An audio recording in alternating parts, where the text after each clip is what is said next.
በየቀኑ ከሐሳባችሁ ጋር የሚሄድ ተግባር ውስጥ ግቡ። ልምምድ ውስጥ ማለት ነው። የምትፈልጉትን ውጤት የሚያመጣ ተግባር ውስጥ ተነስቶ ህሊና ውስጥ ወደምንፈልገው ገብተን ከህሊና ውጪ ወደማንፈልገው እየሰራን አራምባና ቆቦ መሆን አይቻልም። ህሊና ውስጥ ያለውን ነገር የሚደግፍ አንዳንድ ተግባር ስሩ በየቀኑ። 6ቱን የግል ስነ ስርዓቶችን እነዚህ የግል ስነ ስርዓቶች ሰዎችን ወደ ኋላ የሚያስቀሯቸውም እነሱን ባለመተግበራቸው ነው። የመጀመሪያው ታይም ማኔጅመንት። ብዙ ሰው ኮምፕሌኑ ምንድነው? ጊዜን በአግባቡ አልጠቀምም። አንደኛ ከሚገባው በላይ እንተኛለን። ሁለተኛ ጊዜያችንን በኮንስትራክቲቭ ነገር ሳይሆን በምን እናጠፋለን? በዲስትራክሽን ነገር ላይ እናጠፋለን። ታይም ኢዝ ጎልድ፣ ታይም ኢዝ ላይፍ። ጊዜ ወርቅ ነው። ዛሬ እንደ ሀብት ከተጠቀምንበት ነው እንጂ ጊዜው እኮ ስላለፈ ሀብቶናል ወይ እያንዳንዷን ደቂቃ፣ እያንዳንዷን ሰከንድ፣ እያንዳንዷን ቀን ወይ ሀብት እናደርገዋለን ወይ ምን ይሆናል? እዳ ይሆናል አይደል? ጊዜ እዳ ሆኖባቸው አያውቅም? የጊዜ አጠቃቀም መቀየር አለበት ነው። እሺ የጊዜ አጠቃቀም ወዴት እንቀይረው ሲባል አንደኛ ለህይወታችሁ የምታስቀምጡት ግብ አለ አይደል? ያለ ግብ ዲሲፕሊን የለም። ጎል አለ የምታስቀምጡት። ምንም ያክል ክሬዚ ጎል ይሁን ግድ የላችሁም፣ ይሳካል። በዛ ውስጥ መድረስ ትችላላችሁ። ለዛ ግን የሚያስፈልግ ዕውቀት አለ የለም?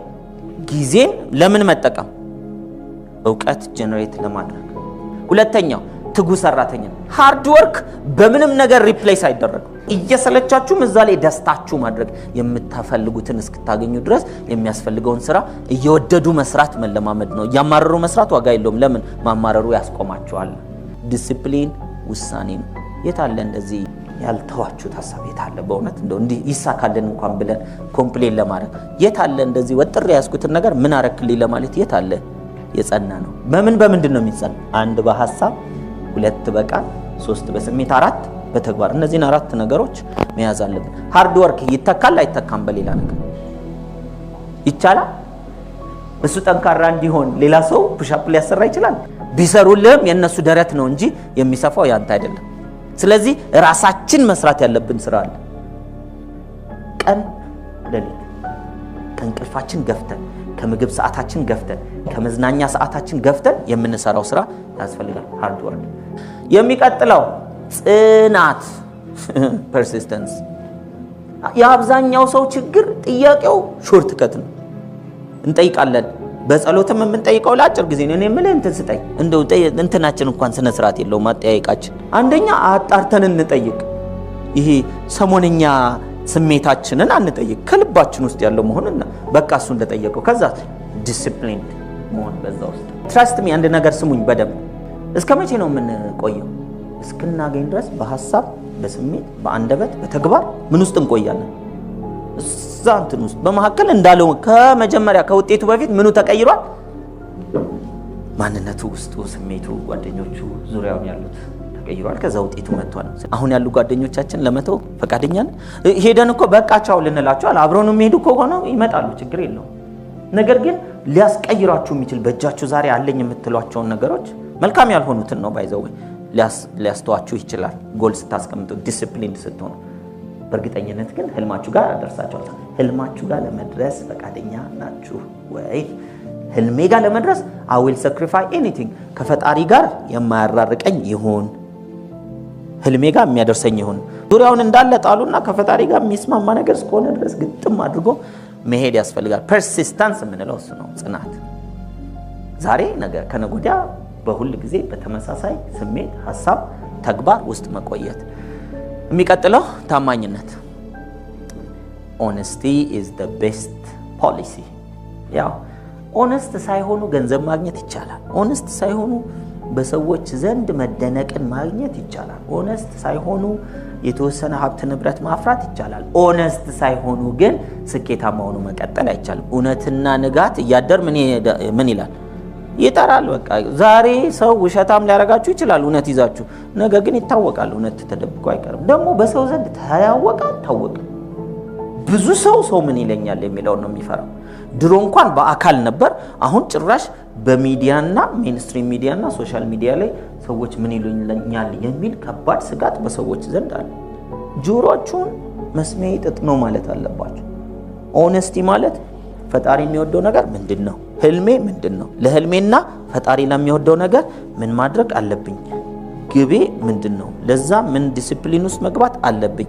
አለቀ። ከዛ በኋላስ እሱን እናገራለሁ፣ እሱን እተገብራለሁ፣ እቀጥላለሁ መንገድ ላይ። ሰውነን ስተት ይኖራል አይኖርም? ስተት ይኖራል። ስተት ከሰራ ሶሪ እንደዚህ ያደረኩት ስህተት ነው፣ ሳላውቅ ነው ያጠፋሁት፣ ተስተካክሎ መሄድ።